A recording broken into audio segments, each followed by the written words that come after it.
The Maryland migrant is a great example, I think, of how delusional these Democrats have become. Christopher Van Hollen, he goes all the way down there. Remember last week to El Salvador, he's camping out, he can't get a meeting, and finally something comes through. Then he comes back and he goes on to the Sunday shows, and I'm just stunned.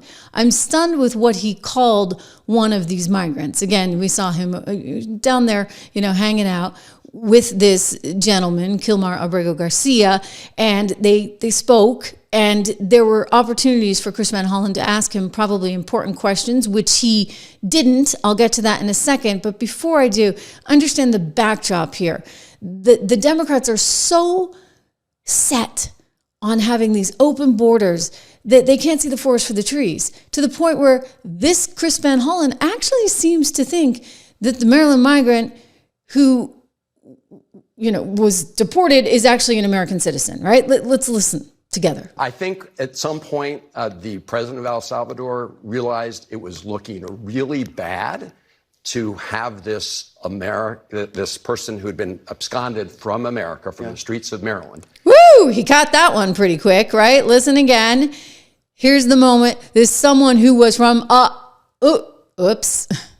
Looking really bad to have this person who had been absconded from America, from the streets of Maryland, in one of their prisons. Yeah, okay. So you can see how convoluted this stuff gets, to the point where you actually think the person who is here illegally is an alleged member of MS-13, allegedly hurt his wife to the point where she actually needed to seek police protection. Somehow now he's the good guy? Think about that. He's the quote-unquote American. He almost said it, guys. He almost did. Donald Trump saying this is not a good guy. Get your facts straight, buddy. He's a fake. I know him. I know them all. They're all fake. And they have no interest in that prisoner. That prisoner's record is unbelievably bad. They talk about how evil I am, that this man would be thrown out of our country. This man is according to certified statements that we get, is a very violent person. And they want this man to be brought back into our country where he can be free and to stay as a happily Maryland, they call him the Maryland man. He's a Maryland father. No, this is a violent person. Okay.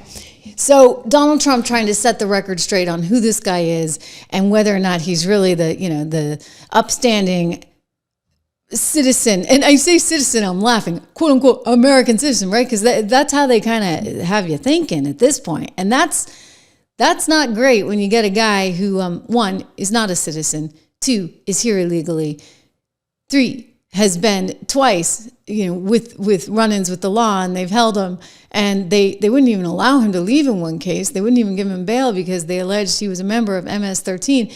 And now we learn that the wife needed protection, something that she actually couldn't defend herself when she was on Good Morning America. We'll get to that, but first, keep in mind what Pam Bondi is alleging about her. Tonight to President Trump.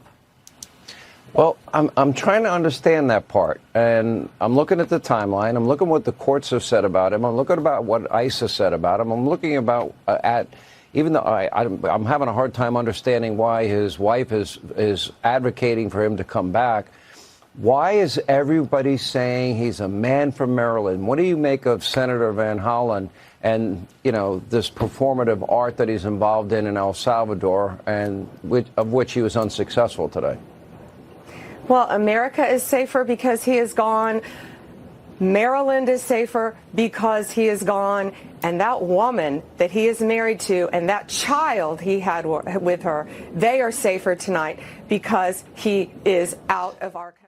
Okay, so she's making the point that, the wife had requested a couple of times from law enforcement some protection from him. This is something that came up on Good Morning America on Friday, and I'm telling you, she just totally froze. Like, it's the elephant in the room. It's the question you have to ask, and yet she couldn't answer this. Take a look. I have to ask it.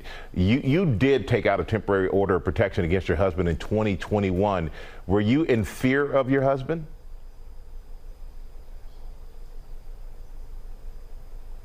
Wow. My husband is alive. That's all I can say. Okay, and I'm not going to push on that apparently. But how much hope? Apparently, no, you're not going to push on that because you're not actually a journalist. Not that anybody at ABC News is a journalist these days. For goodness sakes, that is just awful. Okay, I'm sorry, that is just awful. So the elephant in the room is that she's married to this bad dude that she's had to go and seek police protection from, and then she doesn't even have anything that she can say on that. Anything at all? Give me a break. I'm sorry. You know what? And this whole crew, they don't even care what his criminal record is at all.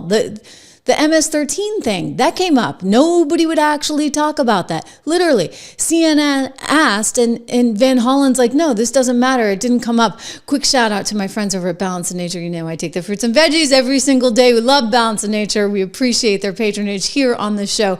You can get your fruits and veggies too, and therefore get all your important vitamins. It's critical right now, especially as allergy season kicks in. I'll tell you, I like having all those vitamins, making sure specifically I get my vitamin D. I get it from Balance of Nature. Go check them out at balanceofnature.com. You can read all their stories, not just my testimonial, but thousands of testimonial from thousands of people. They make millions of these things. I was thinking that the other day because I sometimes get a little obsessed with numbers. It's the financial background. I was like, I wonder how many hundreds of millions of fruits and gummies they must make a year. Go check them out. Balanceofnature.com. Do use my name, Trish. You're going to get 35% off, plus free shipping, plus a free money back guarantee. Win, win, win. It helps me as well as helping you. They could have asked if he was part of MS-13. Van Hollen had that opportunity to ask him about his background and apparently chose not to. Like the subject never even came up when they sat down together at that nice nifty little meeting in El Salvador. Here is CNN asking Van Hollen, did you bother? Listen to his answer. President Trump says that some of Abrego Garcia's tattoos signify that he's a member of MS-13. In 2019, police alleged a confidential informant claimed that Abrego Garcia was an active MS-13 member. His wife and his attorney deny that, of course. Can you say with absolute certainty that he is not, nor has he ever been a member of the MS-13 gang? And did you ask him point blank? Well, Dana, what Donald Trump is trying to do here is change the subject. The subject at hand is that he and his administration are defying a court order to give Abrego Garcia his due process right. Excuse me. I'm sorry. We're going to play the rest of it. But what the heck, buddy? No, the issue is also, is he a criminal who was here illegally, who was part of MS-13 and then got the adjudicated deportation order and now he's out and you don't think it matters at all? Not just a little tiny little smidge. They are trying to litigate on social media what they should be doing in the courts. They need to put up or shut up in the courts. Let me tell you, and I decided to write this down so I could be absolutely accurate as to what Federal District Court Judge Zinnes said about these allegations by the Trump administration. Quote, no evidence linking Abrego Garcia to MS-13 or any terrorist activity has been presented to the court. That's where to litigate this. It's been litigated in many other places. So I'm not going to get into the details because the whole purpose of our court system is for them to adjudicate these things, not for Donald Trump to go off on social media. Yeah, you're right. They have not, there hasn't been a court hearing for them to put forward evidence in the first place, which is your whole point. But since you were the one person to have met with him, and since this is a thing, you say on social media, it's what we hear from Donald Trump and Republicans every day, all day long, you didn't ask him? I didn't ask him that because I know what his answer is. No, he didn't ask him that because he already told you, Dana. He doesn't care. He freaking doesn't care.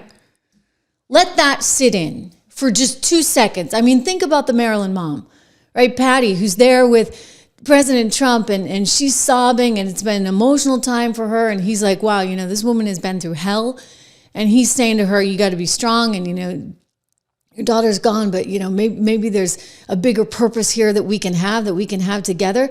And she's saying Van Hollen didn't even bother to do anything. When I lost my daughter, he's all about these open borders, open borders, open borders. And look what happens as a result of open borders. Now, let me be very clear. I get it. It's not oranges to oranges. We can't say that just because this guy was here illegally, that he's then therefore a risk to people.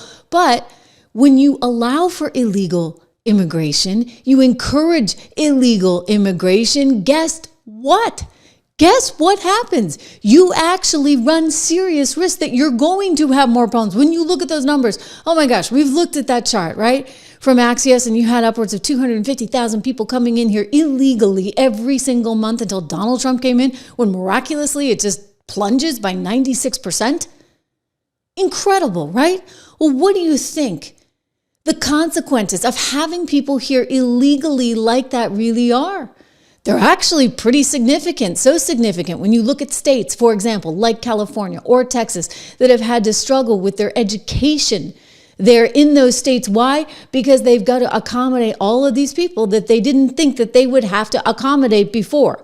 Stephen Miller talking about this on Newsmax saying, effectively, you know what the US of A deserves? States like California actually deserve.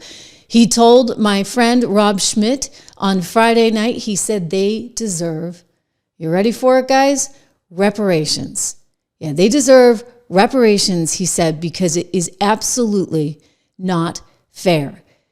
Reparations for California, for Texas, for any of these states that have had to suffer as a result of the massive influx of people into the educational system. So he went on Newsmax, he said, enough, we need to do something about this. And he wants to demand that these countries come forward with some other way to pay for all of the difficulties that they've caused us. So I thought that was kind of interesting and somewhat creative, and a new way to think about it, because certainly we have suffered, have we not, as a result of all of this migration in certain states, most in particular. But I would also say this, the Democrats continually just seem to be on the wrong side of the issue. When you don't even ask the question, is he a member of a gang? You expose yourself, making yourself vulnerable to comments like I heard from Scott Jennings on CNN last week. Let's listen. Van Hollen posted a picture of him sitting with Abrego Garcia at a table. I see these pictures tonight, and I think, boy, the party of women is really covering itself in glory tonight. I mean, I don't understand why the American left falls in love with the worst people. You've got a gang-banging, human-trafficking, wife-beating illegal alien, and a United States senator in a ludicrous display of energy is in El Salvador having Mai Tais and Yahtzee. I do not get it. I do not understand why the left takes on the heroes people like that. I don't get it. I think he has an adjudicated deportation order, and you have Democrat public officials falling all over themselves trying to get him back here without thinking through the next step, which is he's literally going to be deported somewhere else. But he did have due process. Everything we know about him is documented because he did go through the court systems. He was stopped for trafficking. His wife did file these domestic violence charges against him. He was arrested with MS-13 members with a roll of cash that had the eyes and the ears and the mouths of the presidents erased, which is an MS-13 markings. This is all non-disputed. Average American looking at this case, a lot of conflicting information. Okay, I believe some, I don't believe. An illegal alien came here in 2011, and somehow in 2025, he's still here? After having been through the court system, after having been arrested with lots of people in his car, after having all this evidence. Deport him? He just did, and now everybody's mad about Why it. didn't How Donald did an Trump illegal deport alien him? take advantage of our system for 14 Why years didn't and Donald not Trump get deport away? him? Haha, all right. So, yeah, he did deport him, and look what happens then. Well, we'll see. There's some additional developments happening as we speak. The Supreme Court is telling Donald Trump that you cannot use the Alien Act now of 1798 to be able to deport some Venezuelans that are believed to be part of another gang, TDA, and therefore really acting violently against, in the president's view, the interests of our country. I will say this, Caroline Leavitt nailed it when she said this morning, I'm going to show you a clip from Fox and Friends, when she called them out, Van Hollen and the rest of them, because this was Easter weekend, and what side of the equation were they on? Watch. He is an illegal alien, a foreign terrorist, and a criminal MS-13 gang member who violated our country's laws by coming here in the first place. And shame on Senator Chris Van Hollen and the entire Democrat Party, who wasted Easter Sunday going on every television show in the country to advocate for the return of an illegal criminal gang member. Yeah. You know what? It really wasn't time well spent. It really wasn't. And then here you got to ask yourself this question, guys. Who's going to pay for all this? You know, Van Hollen traveling down to El Salvador, hanging out there. Apparently, in his view, you pay. You, the taxpayer, are responsible for paying. I don't think the taxpayer appreciates that very much. Here, he said it on Fox over the weekend. Don't doubt me. Watch. Who did pay for this trip? This was an officially cleared, congressional trip, cleared on a bipartisan basis. Yes, like every other trip. Really? Okay, well, don't tell Kilmar that, because Kilmar said just last week, I want to make sure you know your request is denied. I wrote in response to your April 15th, 2025 letter requesting that I approve from the committee's budget official travel for you both to visit the country of El Salvador to meet with a foreign MS-13 gang member whose wife accused him of crimes and who is strongly suspected of human trafficking. It is absurd that you both displayed active hostility for over 2 years towards the committee's oversight of the Biden border crisis and the consequences of millions of illegals entering the country, and yet now you are seeking to travel at committee's expense to meet with foreign gang members. It's like, guys, where is your allegiance? Like, what about being on the side of everyday Americans? Whatever happened to that? I mean, this is why Miller is now coming out. Stephen Miller went on to Newsmax on Friday night onto Rob Schmidt's show and said, hey, you know what? This is not fair. You think of the cost to our society, the cost to specific states, including California, Texas, or any state that's had to deal with this massive migration, and it's enormous. And we ought to be asking for reparations from the likes of Mexico as a result. Let me see if I can find you the sound, because this is just incredible, guys. I mean, talking about turning all of this on its head, right? Just turning all of it on its head. Let's watch it together. Here's Miller speaking there on, can we get it? I think we can. We'll give it a shot here. Stephen Miller speaking out. Perhaps not. Anyway, I will translate for you what he said, which was basically that, you know what, you can't do this. You can't do this because it doesn't work for our society. Like, at some point, there's too many people on the boat and the boat sinks. My words, not his. But he wants compensation because the boat's been sinking because they keep sending people here. And so it's a very new way of thinking of this. You know, I've been playing you Miller clips all week. He's fired up, super fired up, and he has every reason to be.